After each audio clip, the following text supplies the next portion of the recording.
ada target jangka pendek yang tidak dicapai oleh oligarki. Taruh di situ sebagai nama untuk menandingi Anies Baswedan, kan cuman itu rasionalnya. Kalau ini bulan madu yang event organizer-nya adalah oligarki. Ya walaupun Anies Baswedan akhirnya surveinya tinggal 0,01, tapi kalau pesaingnya 0,0 ya sama juga nggak ada gunanya.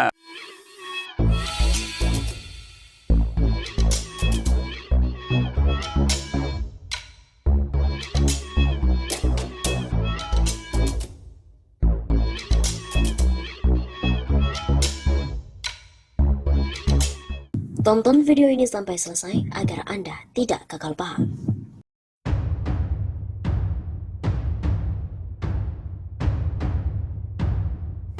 Jika terus begini, rezim Jokowi benar-benar bisa tumbang. Akademisi Ilmu Pemerintahan Rohendi menyampaikan pandangannya terkait kinerja pemerintahan Joko Widodo hingga hari ini. Rohendi mengatakan bahwa ada kemungkinan pendapat pengamat politik Rocky Gerung terkait rezim Presiden Jokowi yang akan tumbang sebelum 2024 bisa terjadi. Pasalnya, Rohendi menilai bahwa Rocky tentu banyak belajar dan membaca dari sejarah-sejarah rezim pemerintahan dunia dan sudah mempelajari gejala tumbangnya sebuah kekuasaan. Dia punya analisis dan memprediksi karena dia banyak belajar dari sejarah-sejarah apa yang akan terjadi ketika pemerintah sudah melakukan beberapa tindakan. Pertama, sistem pemerintahan yang dibangun oleh pemerintah sudah korup. Kedua, orang yang berada di sekeliling istana sama sekali tak bisa kerja secara profesional. Lalu yang ketiga, ketidakadilan merajalela, kejahatan meningkat, pengangguran tinggi, lalu apa yang jadi modal dasar pemerintahan itu tetap berjalan? Tidak ada. Pengajar di Universitas Sutomo, Serang itu memaparkan bahwa secara perlahan tabir keburukan pemerintah Presiden Jokowi mulai terbongkar. Oleh karena itu lama-lama pilar yang menopang pemerintahan Jokowi pun akan runtuh dengan sendirinya. Siapa yang menopang kepemimpinan Jokowi sekarang? Masyarakat memang sudah melupakan hasil pemilu 2019 dan membiarkannya bekerja. Namun jika kinerjanya seperti ini, siapa yang mau merespon kebijakannya? Begitu paparnya. Sebelumnya pernah diberitakan oleh pengamat politik Rizal Fadilah bahwa ia mengatakan tahun 2020 yang lalu merupakan tahun yang sangat rawan bagi pemerintahan Joko Widodo Ma'ruf. Menurutnya analis moderat sudah sampai pada pertanyaan bertahankah hingga tahun 2024. Sementara angin bertiup tidak terduga. Seperti Jiwasraya menjadi pembuka malapetaka, kasus semakin banyak terbuka, rakyat gelisah tak jelas akan dibawa kemana oleh pemimpin. Bisa-bisa di tahun 2020 itu menjadi tahun Jokowi dalam hands up. Rizal juga mengemukakan pada tahun 98 terjadilah gelombang aksi yang tidak terprediksi. Ketidakpuasan rakyat memuncak dan Presiden Soeharto tidak mampu mengendalikan kondisi ekonomi. Akhirnya semangat reformasi berhasil menjatuhkan dari singgasana. Kekuasaan telah menemukan momen untuk akhir ajalnya. Turun dengan tragis dalam proses tuntutan hukum. Karena pertimbangan kesehatan maka penuntutan terhenti. Hal senada juga disampaikan pengamat politik Rusmin Effendi. Dia memprediksi bahwa posisi Jokowi semakin terjepit dan bisa terjungkal dari tampuk kekuasaan. Indikasi kejatuhan Jokowi juga semakin dekat dengan terbongkarnya kasus-kasus publik, seperti skandal mega korupsi di KPU, Jiwasraya, Garuda dan beberapa kasus yang melibatkan kerabat serta lingkaran istana. Juga semakin ambruknya ekonomi rakyat dan utang yang menumpuk. Belum lagi ada bagi-bagi uang selama Pileg dan Pilpres. Legitimasi Jokowi makin hancur. Lalu bertahankah Jokowi hingga 2024? Kemudian terpisah, Ketua Pribumi Masyarakat Adat Nusantara, Doli Yatim mengatakan keruntuhan Jokowi sudah dimulai pada akhir periode pertama pemerintahannya. Karena rakyat sudah kurang mempercayai pemerintah.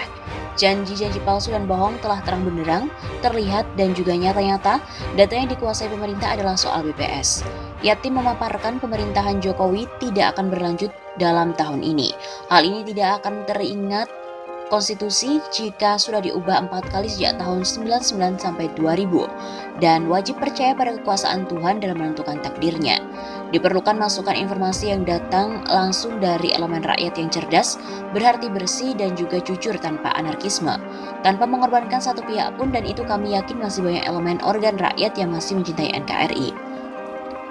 Selain itu, Direktur Center for Democracy and Economic Studies, Edi Mulyadi mengemukakan, selama lebih dari 5 tahun terakhir rakyat terus-menerus dibebani dengan aneka tarif dan harga yang mahal. Tarif dasar listrik misalnya naik pada awal tahun. Hal serupa juga terjadi pada tarif premi BPJS Kesehatan yang naik untuk semua kelas di tahun 2020 yang lalu. Padahal penguasa sudah sepakat dengan DPR bahwa yang naik hanya untuk premi kelas 1 dan 2. Tapi begitulah kekuasaan yang dibangun dengan kebohongan. Kalau kesepakatan dengan DPR, sebuah lembaga terhormat yang tercantum dalam konstitusi, bisa pemerintah ingkari, tentu bukan hal aneh jika penguasa dengan gampang menyengsarakan rakyatnya sendiri. Menurutnya, kemarahan rakyat juga kian dipicu dengan parade mega korupsi yang satu persatu terkuak ke publik. Skandal mega korupsi Jiwasraya 13 triliun rupiah dan Asabri 10 triliun rupiah, menambah daftar panjang keserakahan elit ekonomi dan politik negeri.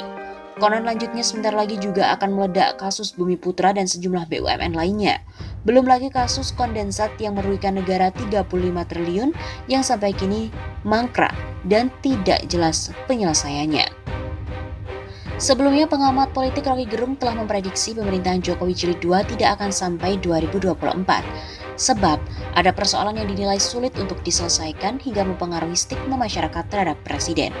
Hal itu disampaikan oleh Rocky Gerung lewat video unggahan di kanal YouTube Rocky Gerung Official bertajuk Rocky Gerung, Saya Adalah ILC, seperti dikutip suara.com. Rocky yang menjadi pembicara dalam sebuah acara mulanya menyinggung tanggapan miring terhadap Anies Baswedan soal banjir hingga kasus suap yang menyeret Komisioner KPU Wahyu Setiawan. Menurutnya, kekinian kepercayaan masyarakat terhadap konstitusi pemerintah telah menurun. Dulu ada institusi yang dipercaya, satu KPK dan kedua KPU. Sekarang dua-duanya telah keropos. Jadi apalagi hal yang bisa dipercaya dari institusi negara? Melihat kondisi sedemikian rupa, Rocky Gerung mengatakan, muncul kegelisahan di pihak negara untuk memastikan masa depan pemerintah. Karena itu banyak orang menganggap bahwa ini adalah proses political decline atau pembusukan politik. Rocky juga lantas menyoal keberlangsungan pemerintahan Jokowi Jilid 2 yang menurutnya tidak akan sampai tahun 2024. Kalau orang pikir bisa nggak presiden sampai 2024? Saya berpikir nggak nyampe. Rocky juga menyebut Jokowi tidak mampu mengucapkan sesuatu yang membuat orang punya harapan sehingga rakyat meragukan kemampuannya. Semua soal sudah diselesaikan, tapi kemudian orang-orang bertanya-tanya apa yang bisa diharapkan dari periode kedua ini. Jadi hal ini semata-mata soal kemampuan, bukan dendam terhadap Jokowi. Begitu pungkasnya.